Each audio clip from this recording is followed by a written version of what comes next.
Olá pessoal, na aula de hoje provavelmente nós vamos encerrar aí a nossa série de 3 episódios, né, sobre a história da Grécia divididos aí em períodos. Entretanto, se o vídeo for ficar muito grande, eu vou deixar a última parte, né, para uma outra aula. Hoje iremos falar sobre o período clássico, vamos dar uma olhada aí no assunto. Bem, o período clássico ele vai ser marcado pelo auge da civilização grega, principalmente da polis de Atenas, com sua democracia. Esse período também vai enfatizar, né, as guerras médicas, que é a guerra de Persas contra os gregos, e depois a disputa, né, entre Atenas e Esparta pelo domínio de toda a Grécia, num conflito que vai ficar conhecido como Guerra do Peloponeso. As guerras médicas vão durar ali entre os anos de 490 a 479 a.C. Como já dito, né, foi um conflito entre os gregos e os persas. Essa guerra está relacionada à expansão do Império Persa, né? O Império Persa que foi um império no qual ele conseguiu dominar praticamente todo o Oriente, e aí ele parte para sua expansão para o Ocidente, e aí vão se confrontar com os gregos nesse momento. Ao todo foram 3 grandes guerras. Na primeira os persas foram barrados, né, pelos atenienses na Batalha de Maratona em 1940. E aí o que vai acontecer nessa batalha? Após a vitória dos atenienses, um cara chamado Fidípides saiu correndo de Maratona até chegar a Atenas, né, para avisar os atenienses que eles tinham vencido aquela batalha, para que eles estivessem preparados caso os persas fossem invadir a cidade de Atenas. Então ele correu 40 quilômetros, chegando lá ele morreu. E hoje tem uma competição, né, em homenagem a Fidípides, que é quando você corre aí 42 quilômetros. Na época foram 40, né? Mas devido ao interesse de uma burguesia, aí aumentou-se aí 2 quilômetros e 125 metros. E hoje uma maratona, né, se você quiser correr uma maratona, você tem que correr 42 quilômetros e 125 metros. Então, em homenagem a ele, foi criada essa competição, né, uma maratona. O segundo conflito entre gregos e persas vai acontecer no ano 480 a.C., né? As polis gregas vão se unir para combater o inimigo, né? Atenas vai chegar até ser destruída, mas com o apoio dos espartanos, né, eles vão conseguir derrotar os persas na Batalha de Plateia. Na terceira e última grande guerra, vai acontecer ali por volta do ano 468 a.C., né? Os gregos vão derrotar, liderados por Simão, né, que era o líder dos atenienses. Eles vão conseguir derrotar os persas mais uma vez lá na Ásia Menor, e aí vão forçar os persas a assinarem um tratado, que é o Tratado de Susa. Isso vai garantir que os gregos possam viver tranquilamente, né, sem ameaça dos persas. Essa imagem aí é uma imagem do filme 300. Eu acho ele bem interessante porque ele é bem didático, né? Bem informativo em relação principalmente à sociedade espartana. E ele retrata esse conflito entre gregos e persas, né? Ou seja, as guerras médicas. Bem, entre a terceira e a segunda guerra médica, né, Atenas ela vai conseguir que as polis situadas ali no mar Egeu assinassem um acordo. Esse acordo eles deveriam pagar uma taxa a Atenas para caso houvesse uma invasão dos persas, os atenienses pudessem interferir, né? Então eles vão se aproveitar, os atenienses vão se aproveitar desse momento para investir na sua própria polis. E mesmo após a derrota dos persas, os atenienses continuaram impondo a sua hegemonia sobre essa região. Então está em de amarelo, né, as cidades que formaram aí a Liga dos Delos, né? Ou seja, são eles que assinam um acordo com os atenienses. O problema é que a situação que estava sendo vivida ali pela Liga dos Delos vai gerar um desconforto entre outras várias cidades gregas. Foi então que Esparta reuniu cidades, né, para contestar a autoridade ateniense. Devido a Esparta ser uma cidade-estado militarista, ela vai fazer com que ela assumisse a liderança, né, para formar uma nova aliança grega. E aí vai surgir então outra liga, que é a Liga do Peloponeso. Apesar da diferença entre as ligas, né, o conflito só vai começar mesmo quando a cidade de Tebas, que era aliada dos espartanos, vai decidir atacar a Plateia, que era aliada dos atenienses. Assim, a guerra ficou marcada pelo confronto dessas duas polis, né, e suas aliadas, claro. A Guerra do Peloponeso ele vai ter fim apenas só quando a polis de Macedônia, que era governada por Filipe II, vai invadir Atenas, vai derrotar os atenienses e vai pôr um fim, né, nessa guerra e vai dar início à expansão da Macedônia, tanto nessa região, né, que onde estava localizada a Grécia, como vai se espalhar pela Ásia, pela Europa, pela África. E durante sua expansão ele vai fundir, né, a cultura grega, que é conhecida como cultura helenística, quando ele faz fusão com outros povos. E aí vai se espalhando, né, a cultura grega até chegar a nós hoje. Né? Hoje a gente segue muito dessa filosofia grega. E é justamente essa fusão cultural e expansão da cultura grega é que vai dar início ao período helenístico, né? E é nesse período helenístico que a gente passa a dar mais ênfase, né, aos aspectos em comum entre os gregos. E o que a gente absorveu, né, dessa cultura grega? Ela faz a fusão com outros povos, mas o que nós aqui do Ocidente vamos absorver?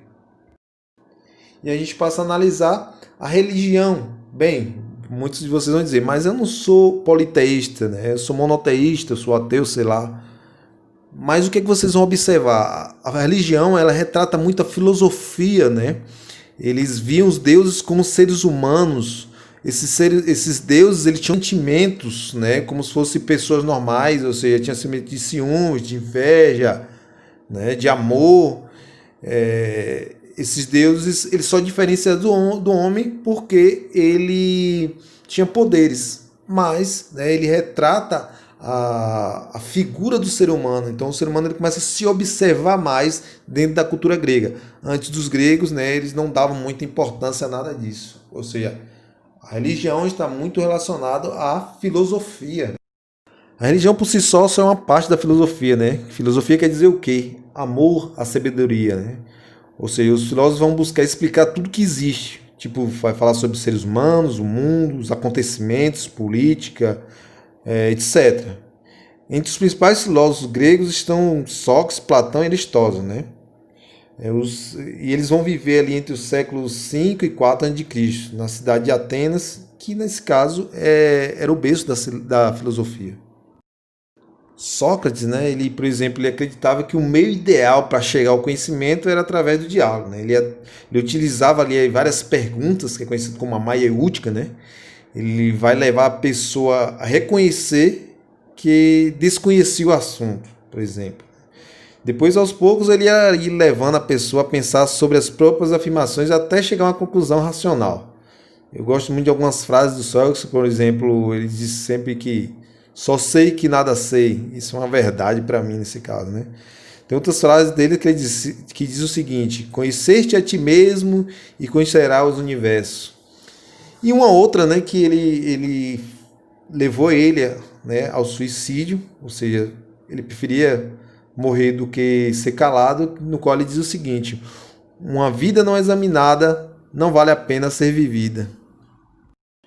Um dos discípulos de Sócrates foi Platão, né? Na verdade, Sócrates não tem nada escrito. Quem escreveu e fala sobre Sócrates, na verdade, é Platão.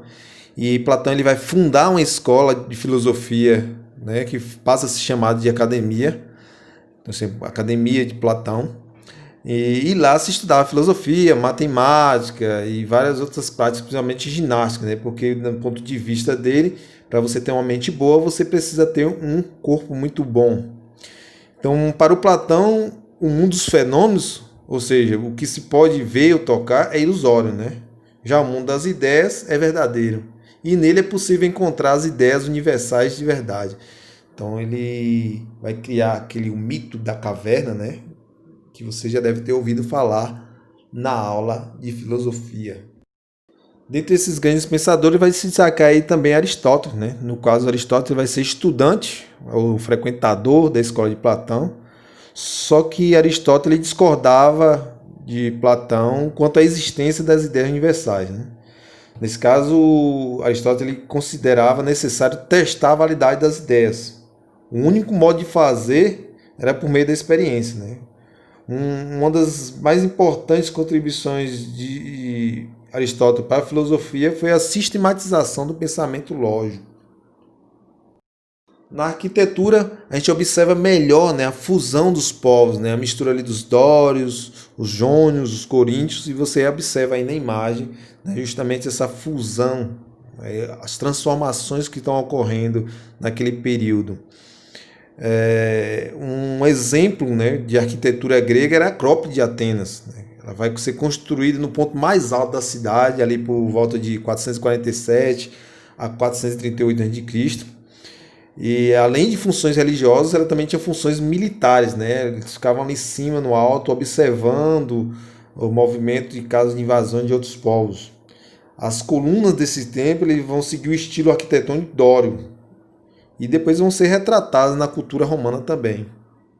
Um fato interessante, né, que a partir dessa cultura que vai chegar a Roma, depois vai se espalhar para nós, né? Porque a partir de Roma a gente passa a ter um conceito de coisas públicas, né? E aqui para o Ocidente, essa arte também vai ser retratada em muitas instituições públicas, principalmente quando ele fala em instituições políticas e judiciais. Ao contrário das artes plásticas, né, a escultura grega ela vai ganhar muito valor, né, e ela vai ficar. O objetivo dela era embelezar, né, o interior das casas, né, os locais públicos, os templos, fontes, praças, etc. E geralmente eles eram encomendados por governadores, né, que tinham um poder aquisitivo nesse caso. E o que a gente observa é que o grego vai passar a dar um valor muito grande ao corpo humano, né? Então retrata aí a ideia de antropocentrismo, como já tinha também, como a gente já tem essa visão também nas questões religiosas. Né? Esse destaque tanto assim ao antropocentrismo é porque os gregos foram os primeiros, né, a dar valor realmente ao corpo humano. Então eles se prepararam fisicamente, foram os primeiros povos, né, a se preparar fisicamente e buscar um embelezamento. Até o conceito de beleza foi criado lá entre os gregos. E nós herdamos tudo isso. Esses vasos, né, que vocês vão ver daqui para frente, são vasos conhecidos como ânforas, né? E nessas ânforas era desenhada o cotidiano das pessoas lá na Grécia Antiga. Nesses vasos, nessas ânforas, né, a gente vai destacar aqui os Jogos Olímpicos. Ou seja, como o homem se preocupava em dar valor ao corpo humano, então eles precisavam fazer diversas atividades físicas, né? Aquela quantidade de atividades físicas, aí surgiram os Jogos Olímpicos, independente se fosse tempo de guerra, independente se fosse em tempo de conflito, eles paravam tudo só para ter os Jogos Olímpicos. Então eles davam um grande valor a esses jogos. E no qual, né, ficou por muito tempo esquecido quando a Grécia foi destruída e voltou após a Primeira Guerra Mundial, aí resolveram novamente resgatar essa história e temos os Jogos Olímpicos até hoje, né, graças a Deus.